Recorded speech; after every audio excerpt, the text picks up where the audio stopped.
chị tôi muốn lúc chán rau kho cả tụ tụ đi nó kho cả rong câu đi nó kho đi nó muốn rau kho tụ tụ đi nó gửi cho tôi muốn cả nó kho cả đun luôn đi nó mà thọ nó chịu bát chứ còn tía sẽ sai luôn kho đi nó mà đi nó kho một cái hố kho cả cho ý viện đi nó thế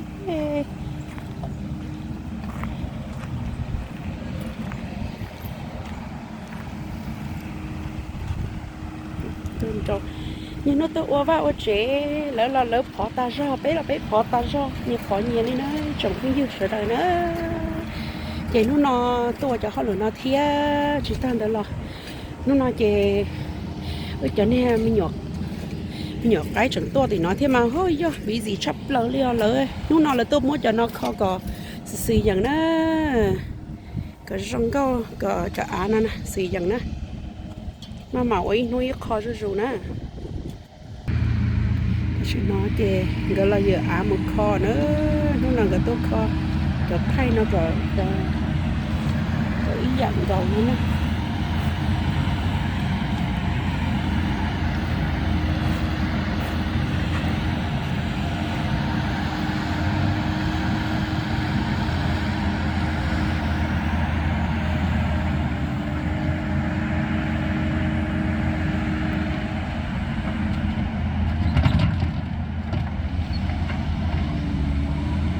lò đi nó nữa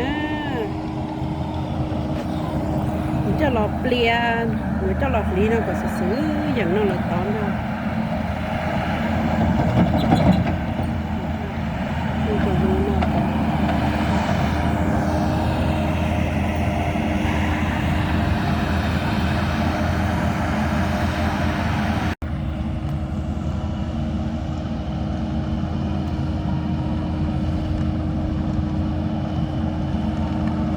lý do là cho nó còn nói kho nó thế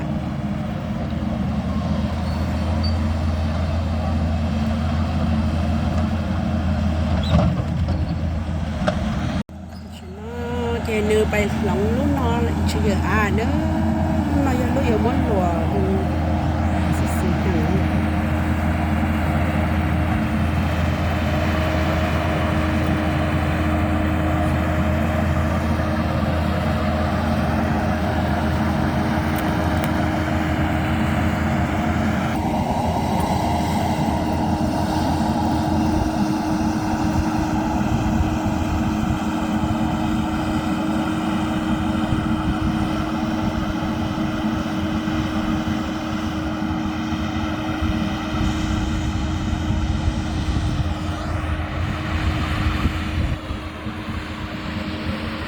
chả nó mà lỡ mua lỏng nữa lỡ mua ocean nó plia của chả nó đã có từ dạng nó có này liên được nó chê do bé tu pay đây nhá hổ nè chê lỡ mua của đã có từ cũ đó nó phải sắp bao nó chê là cái gì đó bé trả nó tôi bé tu pay nó ý tu pay từ giờ ý trả nó bỏ nó ôn đời lo nếu mua plia của giống đã có là tao nó giống câu này nữa nè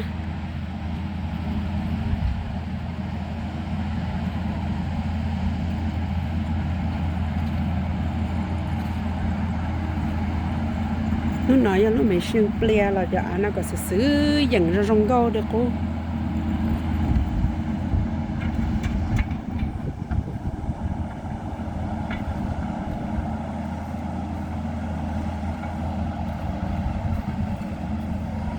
我知道只要那就知道啊，今年好的对那里呢，我知道古叫好烈，就知道古叫你那豆đủ就知道okra ít bữa chạy nhau nó liền nó liền do bé tụi phải để tàn thò nhá rồi khá năng kiểu ta chỉ đó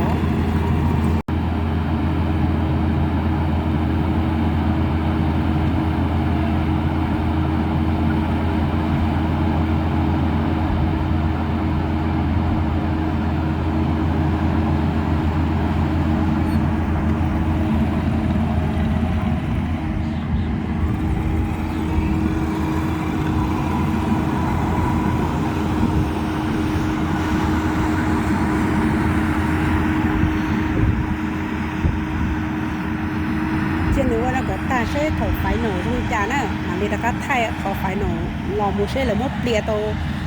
nữ trong câu được cha nó được bé tụ phải đê được là tụ khơi nó vậy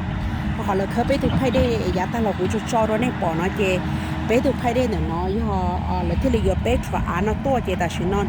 nu là tôi mới cho nó cho là lý đâu để cho phải nó chê là một bia cỏ đã cái trong đi giá ta là một cho khơi nó vậy chế lên nó đâu cũng sai cho nó có phải nó sẽ trong đi cha nó giống như thế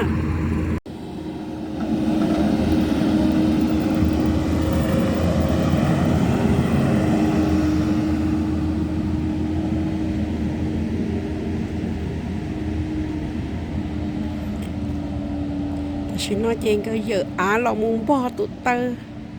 the front door the back door this year the sign this year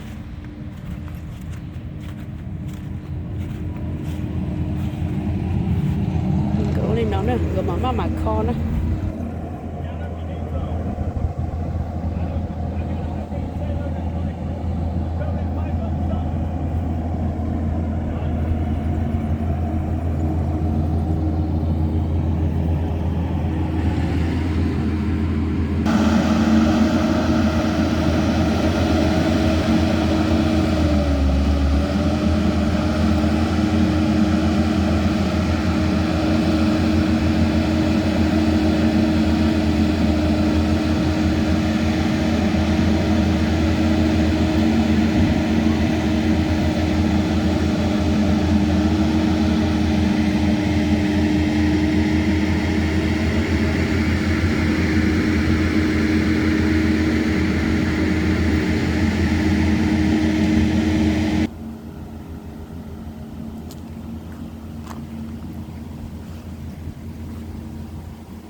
nó chuyện cáiตัวเปลี่ยนเชนเดียร์เนอะโดยจันทุนนะ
cho nói cho của nhà rồi cho là một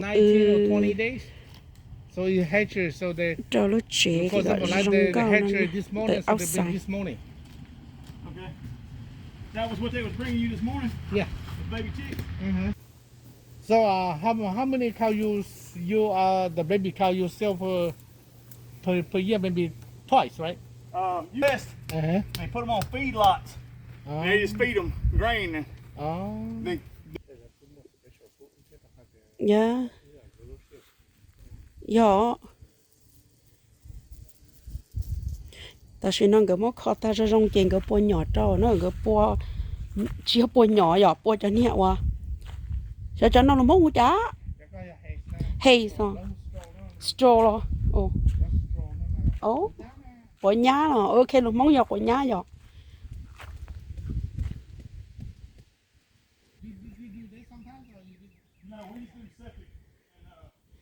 là bữa nhỏ lo tao nó nữa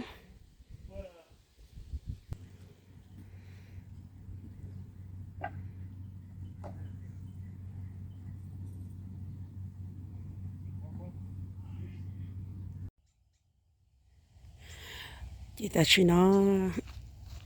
cái bùa tao ta lên nó là nó chị biết mà đi sai chuẩn gì mà tôi đại là tôi qua cho lơ nó cật tía tóm tay nó sẽ trong đi trả nữa cho cái gì nữa chị nói cho người đại